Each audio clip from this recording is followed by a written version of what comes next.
I just wanted to once again thank everyone for coming out. This is Protecting IP During Partnerships, so it is going to be a discussion that is very scenario-driven, and we're going to be looking at how to best leverage best practices for IP protection to build more secure, mutually beneficial partnerships with your external partners.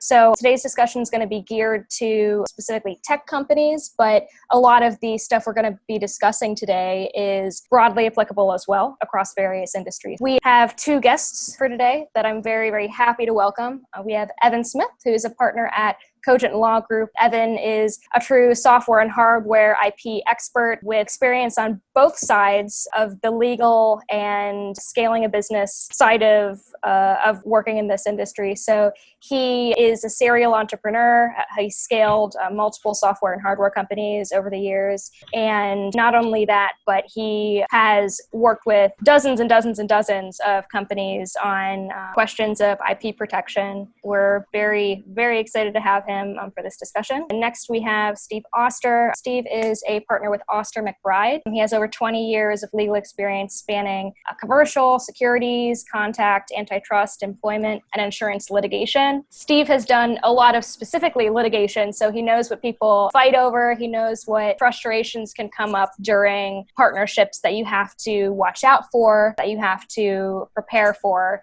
So he's going to add a lot of insights from that side of things to our discussion today. And then I'm Kirsten Pomales Langenbrunner, Partnerships Officer at Coalitions.io, which is a firm that works to help entrepreneurs in the tech space connect with business-to-business partnerships. So that's everything from marketing partnerships to integrations partnerships and some of the styles of partnerships that we're going to be discussing in our scenarios today. That is a little bit about us, and I think we can jump right into the discussion. In today's program, we're going to go through 3 different partnership scenarios. Each example is going to raise a different set of issues, and our guests will talk about the ways to structure the business arrangements and intellectual property under each scenario. The first scenario is going to be a software integration partnership. The second scenario is going to be an international marketing partnership. And the third scenario, our panel will tackle a joint product development by a consortium. The integration partnership that we're going to be discussing in scenario 1 involves 2 software companies. One is a company that helps facilitate user account administration, and the other is a company that is a marketing automation software as a service. So one of the values of integration partnerships is providing additional value for each company's user bases. So, these companies decided to enter into a integration partnership. So I was hoping Evan and Steve could tell us a little bit about what these companies need to have in mind when engaging in such a partnership and what they need to watch out for. The first scenario that Kristen gave us to talk through is we have a software as a service company that are marketing experts and have marketing software, and they need a solution for user account management. So they want to do a partnership with User Account Experts, LLC, who are going to provide them, as you see in the slide, with basically the login and user account management functionality for their cloud-based software as a service. As Kirsten said, not too complicated a scenario, but there are a bunch of things that we need to look at in terms of the intellectual property there. The first thing to check out is the scope of the license. We're going to be getting some kind of a license from the company that has the user account management software or services or functionality to the SaaS company in order for them to be able to use this in their operations and deploy it to their end users. One thing to figure out at first is this is going to depend on the structure of the technology involved. The user account management company might be just providing a software package that they're going to integrate directly into the SaaS servers and use that to manage things. Or Maybe it's a server-based operation and the user account management people are going to be providing a service of managing the accounts and managing the database and linking it with the SaaS server and things like that. The first thing to do is figure out, what is this? Is it a software license? Is it a service agreement? Is it both? What are the software people providing to the SaaS company? Is it source code? Is it executable? And then what rights does the SaaS company need in order to perform the functions that they want to perform? Pretty clearly need the right to integrate it with their system in some way and deploy it to end users. Do they need the right to modify any of the software or adapt it to make it work with their system? And that goes back to the question of, do they need the source code, or are they just getting either services or executable modules? They're going to need the right to grant a sublicense or to allow their end users to use whatever functionality they're licensing and obtaining. Then some other things that obviously are important in the agreement are the royalty structure. How do they get paid? Is it a per seat, per user? Is it per month? There's all kinds of different ways to charge for something like that, and that has to be negotiated out. And it has to be put into the agreement in such a way that there aren't loopholes so that they think they're going to be getting paid for 1 million users and they find out that actually they only need to run one copy of the software in order to serve them, so they only get paid once. I've seen that happen. Who operates the database? Who controls the data? Who owns the data? What happens to the data when the agreement terminates? What else happens at expiration? What's the duration of the agreement? Are there extensions? Are there rights to renew? If they decide not to continue after a certain point, how does it transition or wind down? Now, Steve, you've done some work on due diligence and looking at deals like this. You want to comment on that? Before either company enters into this arrangement, before they've even located each other, each of them may have gone through a third party and asked that third party to match them up with a suitable partner. In each of those situations, they're going to be subject to and performing some type of due diligence. And if in the course of that due diligence, they're going to have to give access to their intellectual property, they're going to have to enter into some type of non-disclosure agreement or NDA. And of course, as you get closer to the ultimate deal, the scope of the diligence is going to expand, and the importance and probably size of the NDA is going to expand. There are common elements to all non-disclosure agreements. What we've made available for you is 2 types of agreements protecting intellectual property and other proprietary information of the company. It's usually simply referred to as confidential information. Indeed, if you get involved in litigation at any point over one of these deals, it is more likely than not that the court will have a protective order that the parties use in order to protect confidential information that might be turned over during discovery. And all of these agreements are intended to allow a company to open itself up to the extent necessary in order to allow a potential suitor to value the company, to value the IP, to figure out what's the best way to achieve the goals of that particular partnership. And Evan pointed out that there are several different ways that the companies could structure their deal, depending on how they decide to structure the deal. That I think will affect the scope of the diligence. The scope of the diligence may, in fact, help determine how the deal is ultimately structured. So you're going to need to enter into some type of non-disclosure agreement. These agreements are pretty straightforward. Example, which I believe that Kirsten has made available, is a mutual non-disclosure agreement, which is particularly appropriate for the first scenario. And you'll see it. It's available to you on Google Docs. And all of these agreements have essentially 5 components. A definition of what is going to be considered confidential information. If you scroll down a little bit, you'll see the definition of confidential information. And you're going to want to make that as broad as possible without making it so overbroad that virtually everything becomes confidential and it loses its meaning. The second component is who is going to look at this information. So you typically have a disclosing party and a recipient party.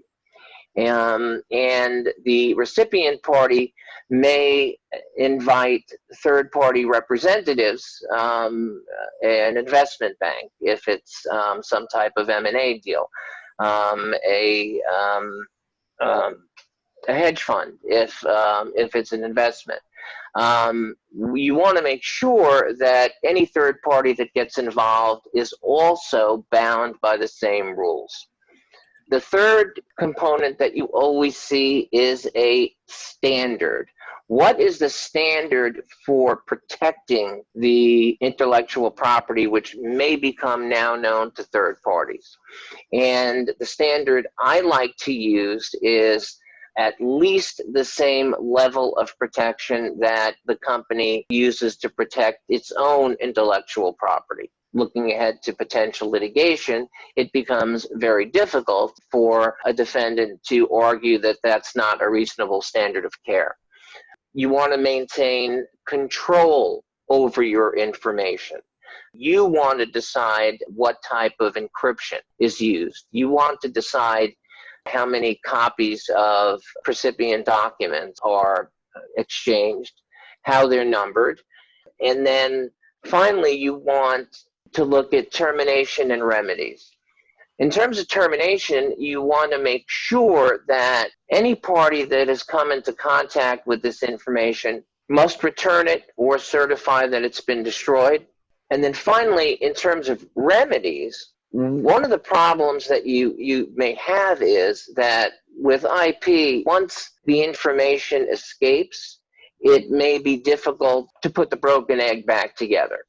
You're going to want to get into court as quickly as possible to get a temporary restraining order preventing any disclosure of your information, if it's even threatened.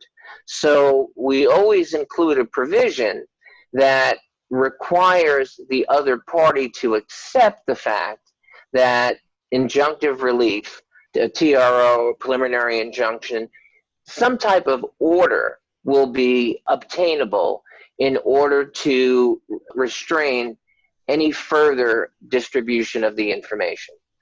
And everything else I think is pretty straightforward. There are things that are intuitive. How you define the information. You need to exclude things that are already in the public realm. But on the other hand, you want to make sure that if the other side is going to say, oh, we already knew about that, that they have some written evidence that predates your making the information available. And so we build that into the NDA as well. And, we could take up the whole hour with my going through each provision, but those are the 5 points that you want to make sure you have control of in any deal and in any employment situation. FYI for you guys, there's a link to the NDA that we just walked through. So if you want to put that to personal use, it is available for you. That was awesome. There was so much content in there. I hope you all are taking notes, but if not, this is going to be recorded and posted online. So you can, sit back, watch this 3-4 times and keep absorbing all this fantastic information. The pandemic is going to have to last quite a long time before this gets to Netflix, but Steve, I think you're Netflix bound at least.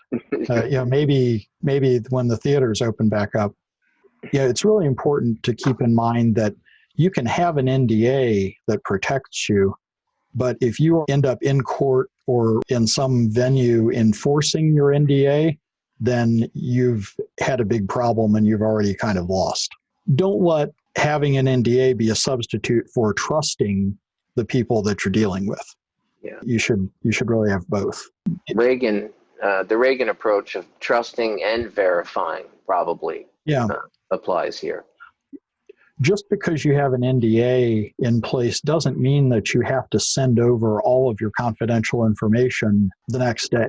Most experienced negotiators do, I think, when they're trying to put a deal together, is to give the information that's needed at this stage. So, if you're negotiating a manufacturing deal, you don't have to send over the blueprints for the whole product. At the first stage, you're just trying to figure out, is their pricing going to be in the ballpark? And do they have the production capability? How many units can they produce? You're trying to figure out things like that. So you can give them generalities about your product at first in that example. And then as you go forward and as it becomes clear that you really are approaching doing a deal, at that point, you give them a lot more detail and ultimately everything that they're going to need. Just bouncing off of the whole trust concept, any group who you are making it far enough along in the due diligence stage to start creating hefty NDAs, sharing information, you should already have a degree of trust in that party by that point. You want to establish that trust as early on as possible because, when you're looking at partners, you want to not just be seeking a partner for partner's sake, but you want to be vetting your people. You want to be finding the best partners possible.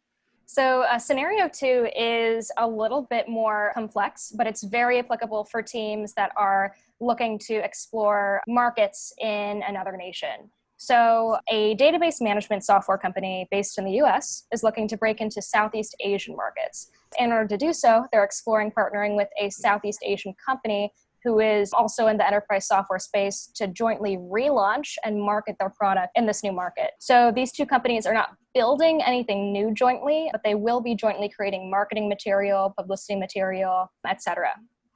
What should they keep in mind while doing so? And how does the cross-continental aspect of this relationship impact how they should go about structuring it? Awesome question. And Steve and I'll try to give some insights. What are some of the terms that we need to be thinking about when we create a marketing agreement or negotiate a marketing agreement? Talking to these potential partners and trying to figure out whether they're the right partner. These are some things that I would be thinking about. First of all, what is the territory? Define what Southeast Asia is, and is this particular partner able to market throughout Southeast Asia or only in particular parts of it? It's a pretty big area. Question number 2, is it exclusive or non-exclusive? Are you going to have just one representative or vendor or sales force in that whole region, or might you want to have multiple companies reselling your software? That turns out to be a pretty important issue in terms of your strategy and in terms of the agreement. If you're giving people non-exclusive licenses, there isn't that much concern about them not performing because you can always just get more salespeople if those salespeople aren't doing anything. If you've given an exclusive right to be your reseller throughout Southeast Asia and they're just falling down on the job, then you're not getting any sales and you don't have an easy way to fix that. What most exclusive agreements do is put in sales quotas that they have to meet in order to maintain the exclusivity or maintain the agreement. Exclusive and non-exclusive deals can have specified effort levels. They have to invest so much money in marketing. They have to have so many people working on it. They have to do so many trade shows. You can define that in all kinds of different ways, but to have some sort of expectation about the effort that they're going to put forth. Another question that really impacts your pricing and your ability to maintain pricing is how you structure the deal in terms of who the seller is.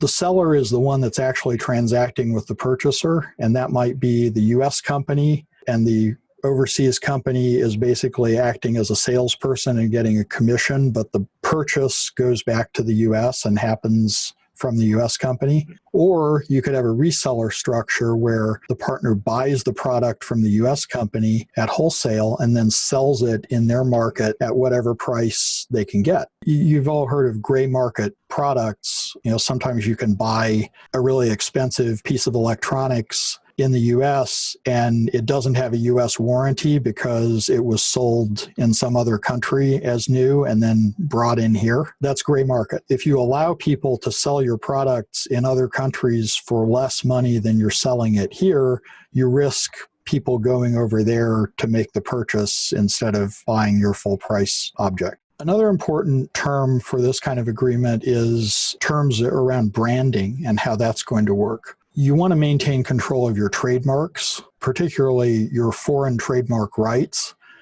One of the things that happens a lot in international deals is that the reseller or sales agent in a particular country will be the one that's advertising it there, and under the local laws, they may be the ones that actually have the trademark rights in your name. So then the day you want to get a new agent over there, you find out that they've registered your trademark in their country and they own your name in their country, and that's very difficult to walk back after it's happened. So one of the things you want to do is maintain brand usage guidelines and an approval process for their use of the trademarks. And the agreement should say that any foreign trademark rights and registrations will end up belonging to the company that owns the name and not the foreign representative. You know, we talked about reseller structure versus the direct sales structure. In a reseller structure, the branding can be a little bit different. You can co-brand. You might have their name on the package plus your name, or you could sell it as a white label product and they could market it as a product provided by a regional company rather than being an American product. Steve, you've got some experience in dealing with problems when people sell to governments and complying with foreign laws. Why don't you take this one? There are a couple of issues that always seem to come up. Number one, you want to have a complete understanding of the foreign laws before you even start negotiating with a foreign company. If you have a product that is very important to your company, if you have a brand into which you have poured a lot of money and developed a substantial amount of goodwill, my recommendation always is to retain a reputable foreign attorney. I would go ahead and register the brand and whatever marks are associated with the brand before entering into an agreement with a third party to distribute my product. Now, that may not always be possible depending on the IP laws of the country or countries with which you're dealing, but having that done beforehand, I think, can save a lot of headaches down the road. You may want to structure or maybe forced to structure the deal such that you have to create another company, or the two entities may have to create a joint venture in order to sell that product under that brand name in the third country.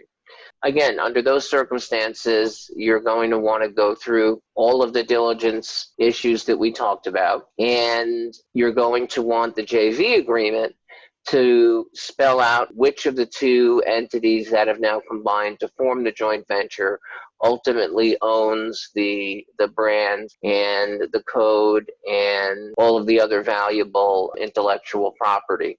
The other thing on the slide was issues around selling to governments. National laws of every country have sort of special rules for what happens when you sell to the government or the military of that country. Here in the United States, we have various standard contracting practices, particularly for software.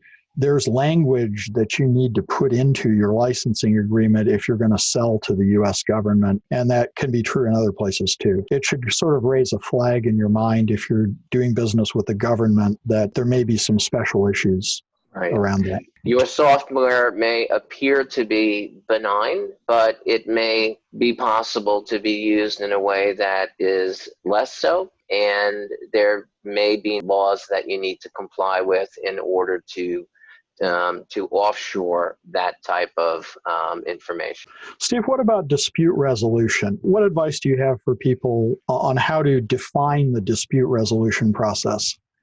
Well, you've got two basic choices. One is litigation and one is arbitration. And then within those two broad categories, there are several subcategories or combinations of the two.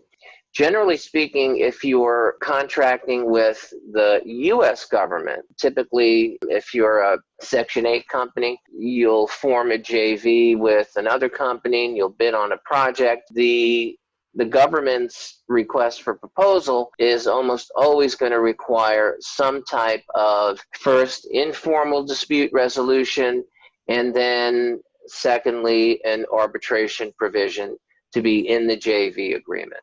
We can get into the merits of arbitration versus litigation. Chiefly, among them, arbitration is generally quicker, generally less expensive. It is an agreement between the parties to resolve an issue a certain way. What it's about is allowing companies to decide how they want to resolve their issues, not just substituting a lawyer or a retired judge for a currently sitting judge. You can build into the dispute resolution process an attorney's fee provision that will dissuade the other side from bringing an unmeritorious lawsuit against you in order to coerce you into settling rather than incur litigation costs. And then lastly, arbitration gives you the opportunity to tier your dispute resolution. And I like to build in, especially with parties that may have the types of personalities that will litigate a case irrespective of whether or not it makes sense from a business perspective, build in a 30-day really cooling off period. Require party before they can initiate a lawsuit or before they can initiate arbitration. In the absence of an emergent situation, to raise a dispute and then give the parties 30 days to try to resolve it before they can proceed further.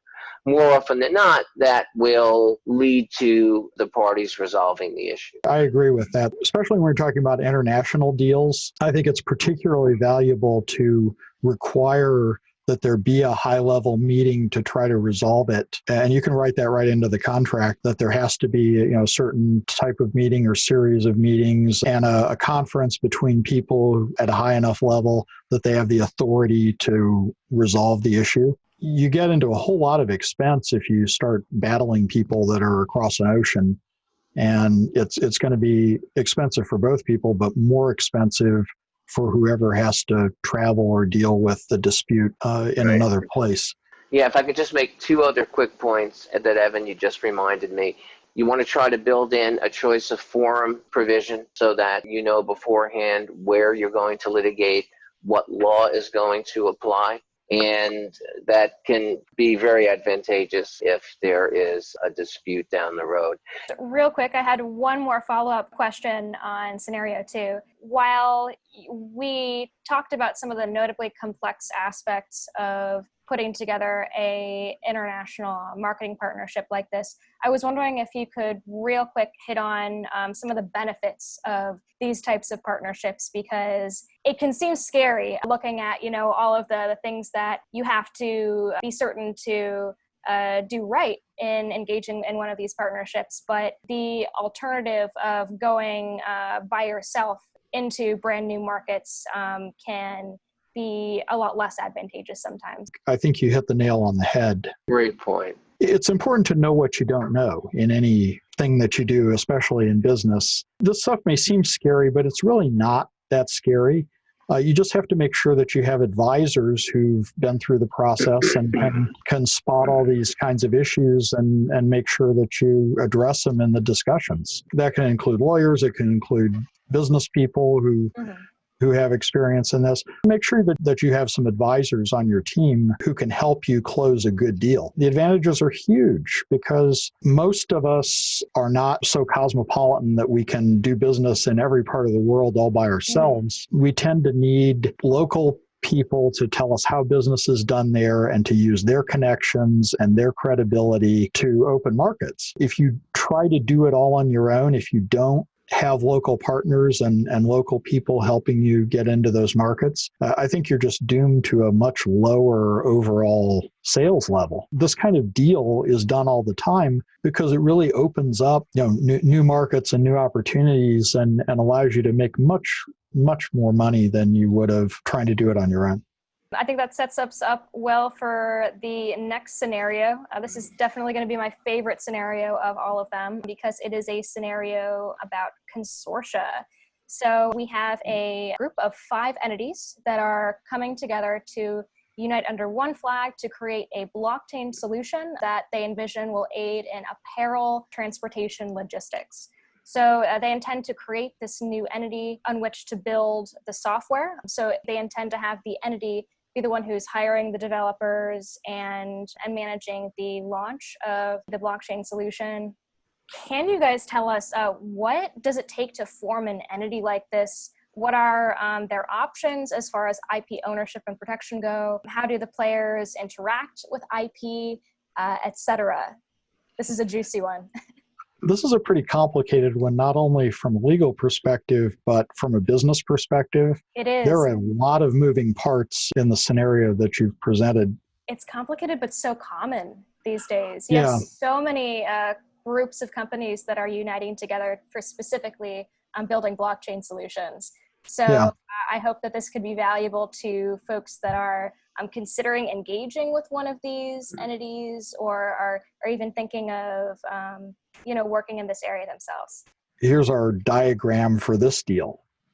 We've got 5 companies contributing. They're putting in some combination of money and knowledge and intellectual property and effort. We're going to call this Blockchain Logistics Joint Venture Incorporated. So these 5 partners, represented by the little buildings, are basically going to create a company, hire a bunch of developers, and build an overall solution. Now, typically in this kind of a deal, the 5 companies, at least some or all of them, have some technology to contribute to this and some expertise.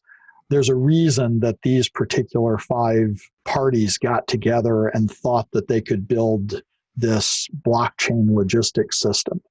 Some of them may have some kind of software already developed or some kind of ideas already developed or patents pending or different things that they're bringing to the mix.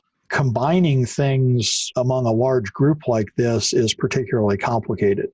So beyond sort of setting it up properly in a legal sense, this is going to take a lot of management attention and really careful planning and handling of disputes and disagreements and emotions and people who think that they were supposed to do A and not B. It's going to be complicated. Some of the basics are the jurisdiction where you form it and where the main office is going to be. You have to decide the ownership split. What are each of the 5 parties bringing to the table? Do they each get 20% of the joint venture or some more equal than others in terms of their contributions? What's the governance structure? Who has the voting power? Is it 5 equal votes? So whatever 3 of them agree to is what's going to happen? Do they appoint somebody to be the CEO and manager? The whole idea of how decisions are going to be made has to be thought through. There tends to be in the blockchain and crypto community a strong feeling that there should be less rules and less authority and more collaboration. That desire has to be balanced against practicalities. You can't make every decision by committee. People have to be comfortable probably giving up a little bit of involvement in the day-to-day decisions if it's going to be efficient. What are the profit-sharing mechanisms? We make money on this. How does it get distributed? Again, is it 20% to each? One of the things that happens in these kinds of deals is that what you think everybody's going to contribute when you're sitting around the table planning it doesn't turn out to be exactly what everybody contributes. Somebody is going to not pull their weight. Somebody else is going to end up having to do a lot more than was anticipated to do their piece of it. Somebody is going to pick up the slack of the company that didn't pull its weight. So you may have a sort of a shifting picture of how much different parties have contributed over time. And you need to think about how to adjust for that or how to credit people who have given more resources than were originally planned so that they get something back for that. Otherwise, you're disincentivizing people from stepping up. Certainly dispute management, you do need to figure out if there's disagreements, how do those get resolved without blowing the thing up. And ultimately, onboarding new members or removing members who aren't productive or don't want to continue, there needs to be a procedure for that as well. A typical intellectual property collaboration structure for a deal like this is you have contributors, the five companies, retaining ownership of their intellectual property, which may be code, it may be patents, maybe inventions, maybe know-how, but typically whatever you've developed before the joint venture starts remains yours, but you will license the joint venture to use the pieces that you're contributing. So you own it, but the joint venture has the right to use it. For the safety of the joint venture, that right needs to be more or less irrevocable. As long as the joint venture doesn't breach its deal with you, you shouldn't be able to go and sort of take your marbles and go home and leave the joint venture without a key piece of functionality. As the joint venture starts developing stuff and building stuff, it's going to own the things that it develops, the code that it writes, the inventions that people make jointly while they're working on the joint venture will belong to the joint venture. You have that set of IP then that's sort of in the joint venture, and that may include some discoveries of improvements to pieces of things that the individual companies have contributed. So a lot of times there's an arrangement where that kind of joint venture intellectual property might be licensed back to all the contributors so they can go use those improvements or new ideas in their separate businesses as well as the joint venture having it. That can be with a royalty being paid to the joint venture. It could be without a royalty depending on how people want to set it up. If one of the things that the contributors are doing is providing developer hours, rather than putting in a bunch of cash to hire separate developers, some of the companies might be contributing, saying, well, our chief technology officer will work 20 hours a week on this. If that is part of the agreement, how do those developer hours get credited? How do they get equalized against what other people are doing? How's that valued as part of that company's capital contribution to the organization? Once you have the product, you're going to have to market it.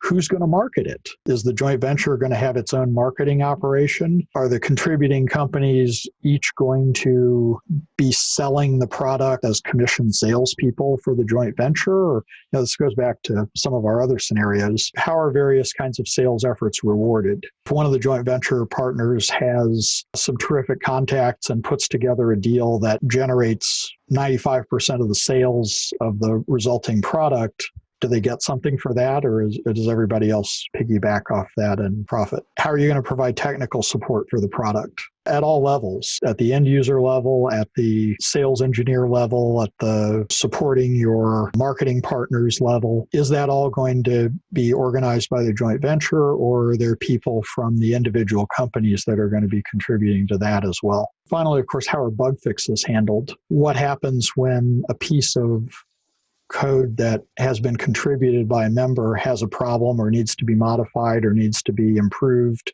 How does that get done? And what happens if that partner isn't being responsive or isn't fixing it right away or has sort of dwindled away and isn't really functional anymore? Is there a mechanism for getting your hands on that source code and having the joint venture fix the problem or upgrade it or do whatever needs to be done? Some more collaboration issues. Some of these are things that Steve pointed out when we were talking about the scenario beforehand. You want to talk about these, Steve? Yeah, antitrust considerations. When you take someone's IP and you improve on it, you modified it to the point where you now have a new patentable invention, all of the employees are going to need to sign very strict NDAs and are going to have to be monitored very closely with respect to what information they come in contact with. It is inevitable. This is a minefield, basically, what I think we've described here. Because some of the things that we discussed, I think, when we first talked about this, when does the work done by the new company become a derivative work? I mentioned antitrust concerns, particularly if you want the company to set standards that other companies will have to follow if they're going to do business with this consortium. Well, that very definitely raises antitrust concerns. Kirsten, do you want to open it up for questions? What's next? Yeah, so if any of the folks that are still on the line have questions, you just type them into chat or type your name into chat if you want to be able to speak out your question. We're here to answer any questions you have on anything IP related, blockchain related, law related. Okay, so we've got a question from Les. Okay, so this is obviously a very deep swamp, and so what happens here? We've got 5 companies. Company number 1 is providing something that's really important to the group, but overall they're a really poor performer, and they're just not making some deadlines and things. And we as a group decide we're chucking company 1 out of here. How do we make sure that we can still use company 1's IP that's been given to us so far? And then what do we do about improvements in the future, since they're probably not talking to us? Both Steve and I think, have said that it's really critical that the agreement make the contribution of the technology irrevocable. So that license, even if they get thrown out, needs to stay in place, because otherwise you've got a big hole in your product design that you may not be able to fill. What about when improvements are needed for it? One solution is to have all of the companies involved escrow their source code to the extent that they're not just giving the source code to the consortium so that the consortium can sort of stitch it all together and change things as needed. Then the last thing, of course, is that you need the license agreement to give you the right to continue to use that and to make improvements to it and whatever changes are needed. Right. And having the agreement protect the other companies that are participating from one party, just skipping out, that helps for incentivize all of the parties to do a good job and will not commit unless they are really, really committed, because no one wants their IP to continue to be in use by a party they're no longer affiliated with. Well, and will company 1 continue to get any royalty? What if company 1 is not a bad actor, but rather companies 2 through 5 are the bad actors, and they decide that they're just going to hunt company 1? There has to be some protection against that type of what invariably happens in these LLCs is, they either go along well if they're making money, and the jungle is a perfectly nice place when there's enough food for all the animals to eat. But as soon as that changes, so too does everybody's attitude towards each other, and there needs to be protection for the group from company 1. But there also needs to be protection for company 1 from the group. So again, that's another thing that you've got to build in early on. I see another question. How do you value IP? Boy, I wish I knew the answer to that, because there are a lot of people that put in a lot of effort and get paid a lot of money to try to value intellectual property. It's more of an art than a science, truthfully. Ultimately, the value of IP is what you can get for it in an arm's length negotiation. And that's kind of a pat, simplistic answer, and I don't mean it to be, but all of the mechanisms that people use to try to put a valuation on a piece of intellectual property are basically ways of trying to get at that idea. It's like, how much profit can this intellectual property generate? If we put this patented idea into a product, and that product sells 30% better than the competitor because it has that patented feature, you can do all kinds of accounting and spreadsheets and figure out, okay, how much is that worth in dollars? How much incremental revenue is that patent generating in this application? And software, source code, same issues really with an application. What are the prospective sales of it? There are several sort of common ways that accountants value businesses. in the sense that if you're looking at something as being a product that you're going to sell and you're going to make a certain amount of money and sell a certain amount of them over time, that's basically valuing a business. So you're valuing a revenue stream. And you can do that with the method of multiples of annual profit that are appropriate to the industry. You can do it as a net present value of an income stream. It's all an art in an effort to get to that elusive question of how much would somebody really pay for this? Right. Yeah, and I appreciate your feedback on this. And Stephen, you and Evan, I really appreciate you guys sharing your insight. We're right now in discussions with an organization that has expressed an interest in potentially acquiring some of our intellectual property. And so we were talking about the valuation of our IP. But yeah, that was spot on. And I think that's really the verification that I needed for some of the stuff we're working on. Thank you. Whatever they say it's worth, you say it's worth more. Yeah, good talk. And you guys shared a lot of really interesting stuff. I'm looking forward to, perusing the presentation at my leisure and kind of digesting it a little bit more deeply. But any one of you can get in touch with either of us or with Kirsten offline as well if you have any questions. I think we're easy to find. Yeah. And Steve and I know we're both always willing to chat with people, no charge, and find out how we can help you if we can.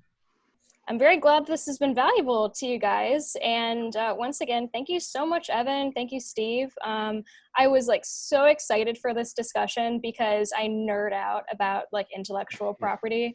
And it's not often that you have, fellow people to just endlessly talk about intellectual property with. So I very much so valued your time. And I think everyone else did as well. Well, Kirsten, thank you for putting it together. And you're probably one of the relatively few people in the world that find what I do interesting. Yeah, thank you very much. And thank all of you for participating. Well, we're going to wrap up here. Once again, thank you everyone for attending, and I'll be touching base via email soon. Bye-bye.